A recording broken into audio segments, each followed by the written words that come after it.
Welcome back one and all, and I hope you're all well. It's review time once again, so let's get going, shall we? Story. There's not really a story here, but I like to think you're trapped in some kind of far-off world, and this is their version of the, Squid Games or something, and you're tasked to escape this hellish nightmare you've been put into. Sounds about right, yeah? And as usual, before we carry on, go ahead and hit that like and subscribe button if you want to be kept up to date with my latest content. Gameplay. This one's simple to play but hard to master. At its basics, you're in a room and the ceiling keeps falling down, over and over. And it's up to you to make it to the gaps that appear randomly in different places. Each gap has space and a door. Make it to the space and you get to keep going.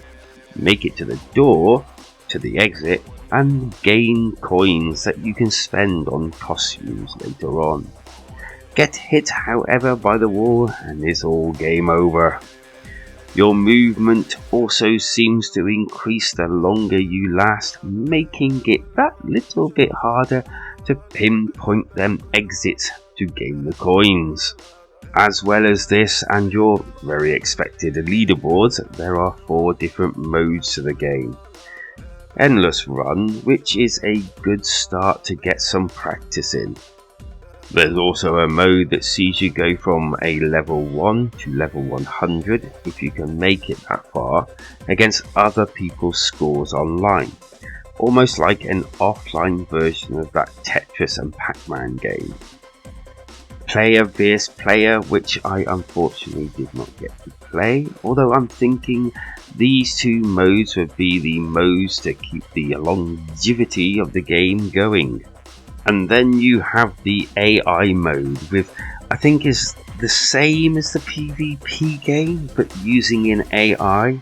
I did actually enjoy this mode, but for me, I found the endless mode, especially to gain coins, most useful and fun. And also the 1 to 100 mode was a lot of fun as well, because you kind of feel like you're going against other people. And then there's the challenge mode, a set of challenges, each with a coin goal at the end of each run. This was fun to play and added a good way to get a larger coin amount. And whilst we're on the subject of them coins, I hear you cry, what are they for? Well, they're here to spend on different avatars, and there are a lot to collect. And I have to admit, having the chance to change my avatar did make me want to keep going and unlocking more, as I found there were some actual decent avatars here to collect. I like the kitty cat. I don't have many negatives for this game, as it's pretty simple and pretty well does what it says on the tin.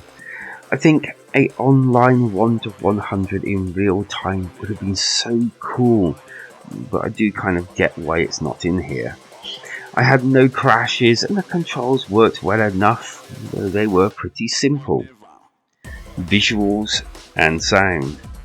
Pretty basic as you can see, but it's in keeping with the game.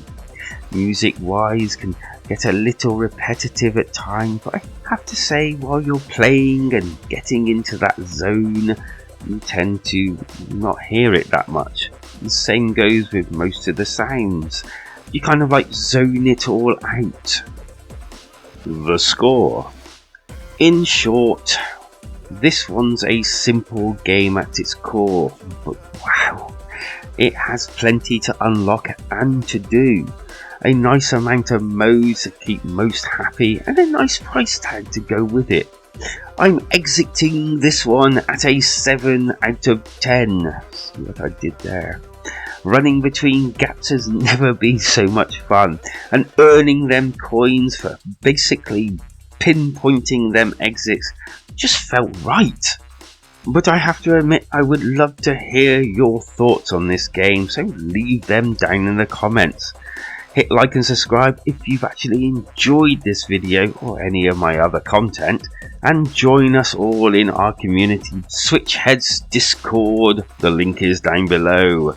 Take care and be safe out there, because life is better when we switch together.